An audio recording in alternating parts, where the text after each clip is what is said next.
Então, pessoal, continuando, coloquei aí no slide, né, o LinkedIn, né, para vocês que se quiserem acessar, e uma videoaula de como fazer um currículo, né. Nessa videoaula, a mulher é uma chamada headhunter, né. O que é headhunter? Basicamente são pessoas que é, investem tempo aí procurando bons profissionais para outras empresas, e com isso ela sempre analisa muitos currículos, né? E ela basicamente vai ensinar para vocês, né, como ela ensinou para mim pelo vídeo, colocar os dados mais relevantes que um recrutador vai observar, né? Então é importante, né, porque essa etapa aí de análise de currículo é apenas a primeira etapa. Então ela meio que consegue colocar você na jogada, né? No meio de vários currículos, né? Então eu aconselho a vocês verem, né? E mostrar também para os seus familiares que também estão atrás de emprego, no caso. E lá ela também disponibiliza um template, né? Um formato padrão já de, de currículo, né? Para poder preencher e deixar já no formato desejado. Então, nessa videoaula aí ela vai mostrar um currículo normal, né? Que no caso é um currículo qualquer. E depois ela vai modificar esse currículo e vai mostrar a diferença entre eles. Então é interessante de se ver. Bom, vamos continuar aqui o nosso assunto, né? Vamos continuar aqui com a parte de redes de computadores. Veremos aí modelo de referência OSI. Bom, depois de discutirmos, né, em termos abstratos o conceito de redes divididas em camadas, vamos ver alguns exemplos práticos, que no caso foi da aula de ontem, né, pessoal, que nós vimos aí aqueles exemplos lá das camadas, que é mais ou menos como funciona a rede, né, a rede de computadores. Há várias coisas ali por baixo que né, são encapsuladas, né, são escondidas para nós. E no caso, vamos examinar hoje, eu acho que talvez essas importantes arquiteturas de rede, né? O modelo de referência OSI, com certeza nós vamos conseguir ver isso hoje, beleza? E o modelo de referência TCP/IP. Como eu falei para vocês, talvez eu divida essa aula porque vai ficar muito conteúdo para somente hoje. Embora os protocolos associados ao modelo OSI raramente sejam usados nos dias de hoje, o modelo em si é de fato bastante geral e ainda é válido. E as características descritas em cada camada ainda são muito importantes. Então, nós veremos hoje, pessoal, aí as camadas aí responsáveis basicamente pela transmissão aí de dados que nós temos, né? Então, esse assunto é muito importante porque, como eu falei para vocês, parte de redes cai muito em prova de concurso, ou então provas aí de seleção. E esse assunto é um deles, com certeza, porque geralmente as perguntas são relacionadas a essas camadas aqui da camada OSI. Então, o modelo TCP/IP tem características opostas ao do modelo do OSI, né?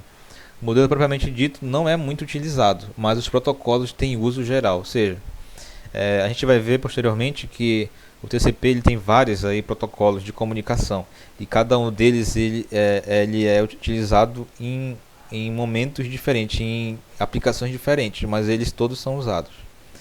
E aí, por essa razão, ambos serão examinados em detalhes, né, para vermos aí as coisas mais relevantes. E uma observação deles aqui, além disso, às vezes é possível aprender mais com os fracassos do que com os sucessos, né? Então, isso vale para tudo, né? A gente, inclusive na parte de programação, né, que a gente viu bastante aí, que geralmente a primeira vez que nós rodamos no nosso programa, né, não vai dar certo. Geralmente não dá certo.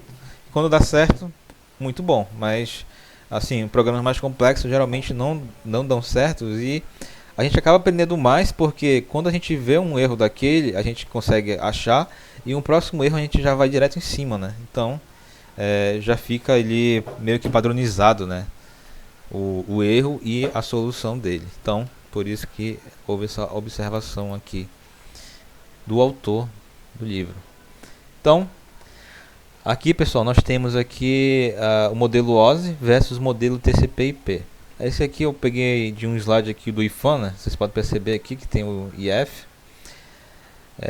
Mas no caso aqui, ó, o modelo de referência OSI ele é composto por 7 camadas. Ó. Física, enlace, rede, transporte, sessão, apresentação e aplicação.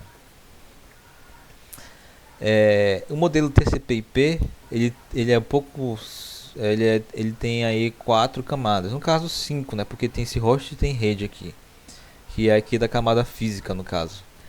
E tem a parte de internet que corresponde à rede, transporte e aplicação, beleza?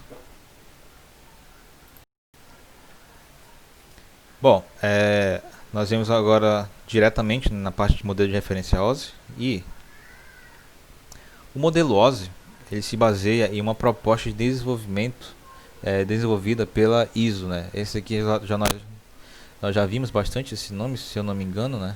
Inclusive lá nas disciplinas anteriores.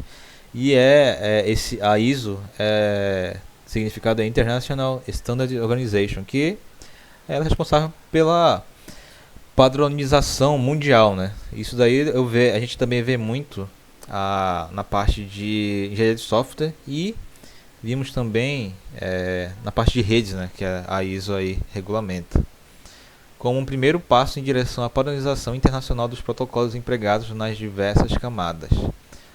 Esse daqui, pessoal, é uma referência, né, de um livro, então ele deve ser feito dessa forma, só para mostrar que não é uma cola, vamos dizer assim.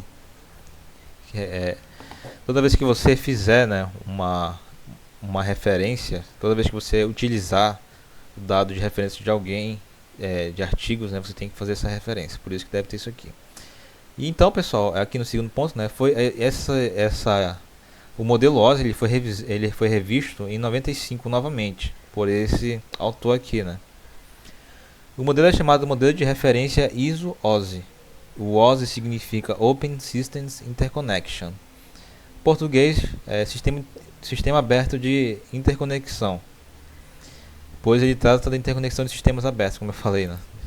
Vou colocar aqui, é o que significa aí o OSI, né, em inglês.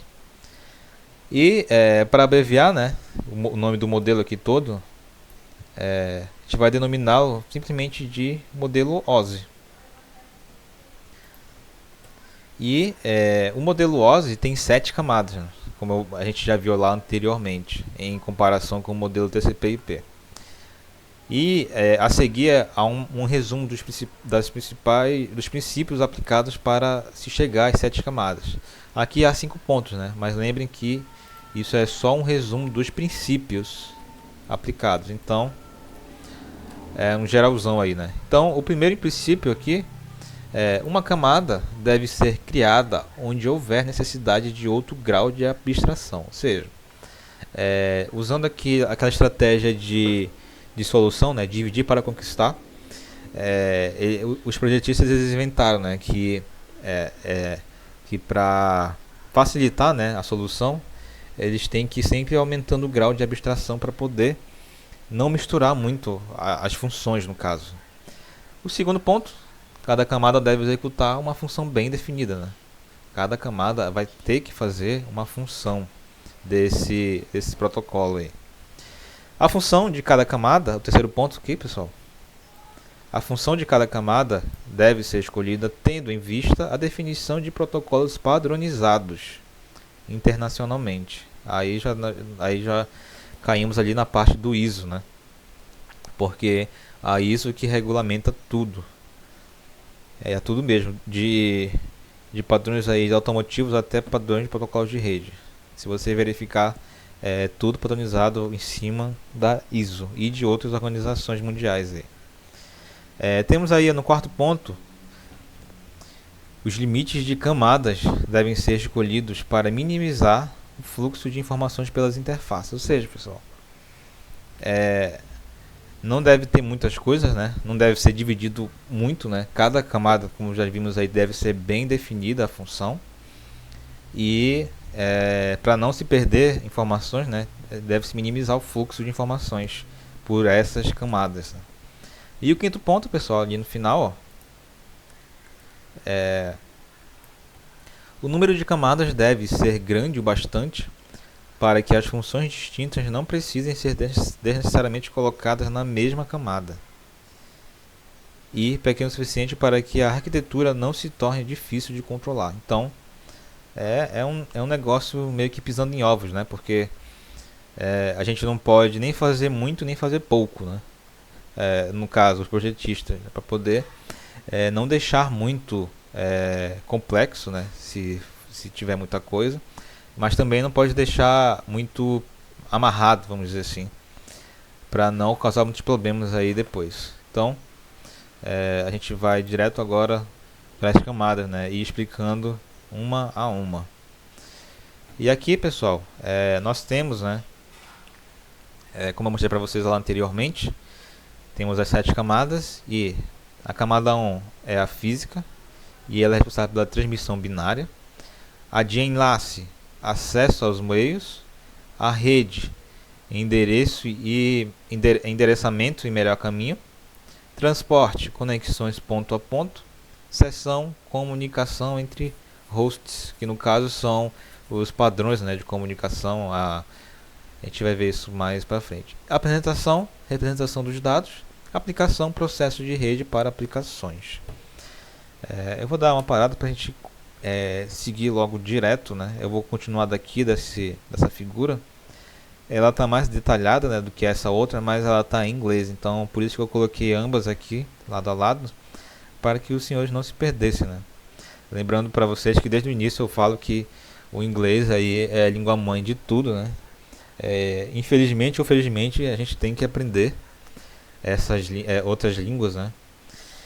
Para poder nós não ficarmos desatualizados. E se não conseguir aprender, tem que dar um jeito lá, tem que pegar o Google Tradutor, né? E ir fazendo, tem que ir se virando, beleza?